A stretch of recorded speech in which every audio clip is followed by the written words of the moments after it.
dito sa Dr. Alejandro Albert Elementary School dito sa Sampaloc, Manila kung saan ay gagawin po ang kick-off ceremony para sa bakuna eskwela ng Department of Health. Layunin po nito na mabakunahan ang mga estudyante na hindi nakatanggap ng bakuna, lalong-lalo na noong panahon ng pandemya at 3 taon po ito. So siyempre dito po sa bakuna ito ay makakaiwas ang mga bata sa mga sakit na maaari nilang makuha kung hindi matatanggap ang bakunang ito. At para linawin ho yan kung ano ba yung mga mabibigay na proteksyon ng bakuna ito, makakausap po natin.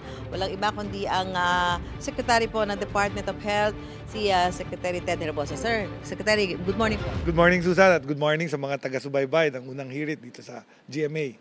Dito sa bakuna na makukuha po ng mga estudyante para dito sa bakuna eskwela na tinataguyod nga po ng Department of Health kasama ang DepEd, ano bang mga sakit ang magbibigay na magpoproteksyonan yung mga bata? O nandiyan dyan yung measles, rubella, or German measles ang tawag doon, yung tetanus, yung diphtheria, at yung human papilloma virus.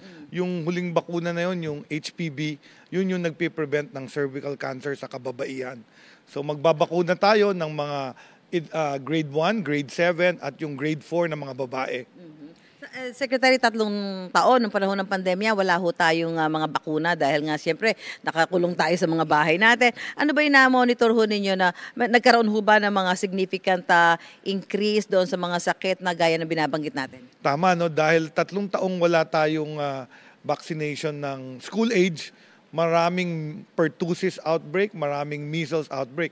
In fact, noong nakaraang Marso, nag-measles outbreak response immunization tayo sa BARM.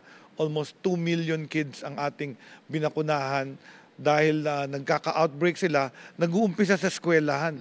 Dahil yung mga batang 9 years old, walang bakuna, so naghahawahan na iuuwi dun sa mga bata at may mga namatay. So tayo, measles response talagang Ramadan.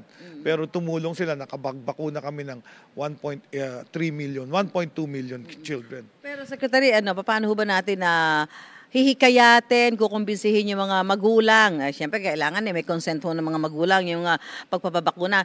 Para humawala yung kanilang mga agam-agam. Alam naman natin na nagkakaroon ho ng mga ganyang pag-aalinlangan, agam-agam, pag-aalala yung mga magulang. Ano ho bang gusto natin ibigay na mensahe sa mga magulang? Oo, Susan, ang daming ang fake news sa social media, yung mga anti-vaxxer na wag daw pabakunahan yung mga anak nila. Mali po yun, Ang pagbabakuna ay matagal ng pinakamagaling na public health measure. In fact, kung may isang bansa, wala kang pera, ibuhos mo lang sa bakuna, marami kang sakit na mapiprevent, marami kang batang hindi mamamatay.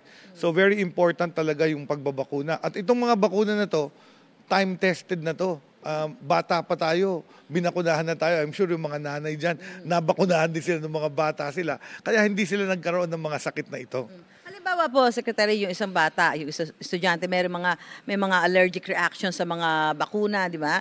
Ano ho ba ang mga dapat gawin kung sakaling during the vaccination nagkaroon ng allergic reaction yung bata? Ano mga dapat gawin? Actually, very low na yung allergic reactions dito sa mga bakuna nito kasi matagal nang ginagamit. Siguro konting sakit lang sa injection site at kung minsan nilalagnat, actually maganda nga yun pag nilagnat kasi ibig sabihin nun na-trigger yung kanyang immune system. So nandito naman yung medical team ng Department of Health kung may allergic reaction at madali lang gamutin yung allergy. So very important, mabigyan siya ng anti-allergy at malaman kaagad na nag-allergy dahil sa bakuna. Kailan po natin sisimulan yung pagbabakuna at gaano pong katagal itong programang ito?